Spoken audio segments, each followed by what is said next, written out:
मित्रांनो, आज आपण इयत्ता 5वीच्या मराठीच्या पुस्तकातील एक कविता पाहणार आहोत. त्या कवितेचं नाव आहे वल्वार वल्वा.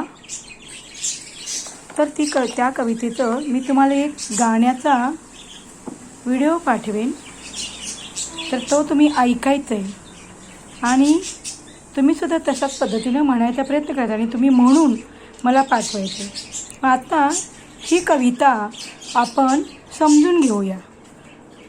ऐका व म्हणा. वल्वार वल्वार वल्वार नाव वल्लवली, वल्वार नाव वल्लवली, वल्वार नाव वल्लवली. आता या चित्रामध्ये बघा, या चित्रामध्ये तुम्हाला काय दिसते बाळांनो? एक छानशी अशी नाव दिसते ना, आणि त्या नावेमध्ये तुम्हाला मुलं दिसत आहेत छोटी छोटी. आणि त्यांच्या हातामध्ये काय माहिती का? हे वल्ले आहे. काय आहे? वल्ले आहेत. हे वल्ले दोन्ही बाजूला नावेच्या मारल्यानंतर ती नाव चालू होते आणि त्या वल्ले हलवतात म्हणून त्याला काय म्हणतात? वल्वा. वलवणे. ते नाव वल्ले हलवल्यानंतर नाव पुढे पुढे जाते. बघा तिथे बघा, नौका चाले कशी जलावरी जलावरी, आहे सारा बहार मुलांवरी मुलांवरी. तर ही नौका कशावरती चालते रे? हे आजूबाजूला तुम्हाला काय दिसतं? हे चित्रामध्ये पाणी आहे ना. तर तुम्हाला माहिती आहे नौका पाण्यामध्येच चालते. त्या नौकेला दुसरं एक नाव आहे बघा, काय म्हणतात? नावच म्हणतात. तर ही नाव ह्या जलावरती वरून चालत असते, पाण्यावरून. पाण्याला जल हा समानार्थी शब्द आहे आणि याचा सगळा भार म्हणजे ज्याची जबाबदारी ह्या मुलांवरती आहे. कोणावरती आहे? ह्या मुलांवरती आहे. हे वीर लहान आहेत, लहान वीर महान धीर, रोखेल वादळ वल्वार वल्लावरी. हे मुलं छोटी आहेत तरीसुद्धा ते मोठ्या धीराचे आहेत व संयमाचे आहेत.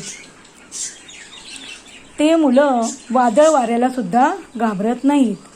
मोकाट पिसाट वारा आला, येऊ द्यार येऊ द्यार, डोंगर मापाच्या लाटा आल्या, येऊ द्यार येऊ द्यार. वारा कसा आहे? मोकाट पिसाट. आता बघा 2-3 दिवसामध्ये पाऊस पडत आहे. त्या पावसाच्या वेळी तुम्ही बघितलं असेल बघा, किती असा मोकळा असा वारा सुटलेला आहे, पाय जोरजोराचा. म्हणून त्या वाऱ्याला काय म्हटलं? मोकाट पिसाट. म्हणजे कसाही तो वावरणारा, त्याला कुठलंही बंधन नसतं. असा मोकाट पिसाट वारा आला तरी येऊ द्या, त्यांना त्याची काही भीती नाही. डोंगर मापाच्या लाटा. पण डोंगर तुम्ही पाहिलेला आहे ना, डोंगर कसा असतो? उंच असतं ना म्हणानो. तर त्या लाटासुद्धा कशा आहेत? डोंगराप्रमाणे मोठ्या मोठ्या आहेत. त्या आल्या तरी येऊ द्या, त्याला घाबरायचं नाही. छाती अपाट झेलेलं लाट.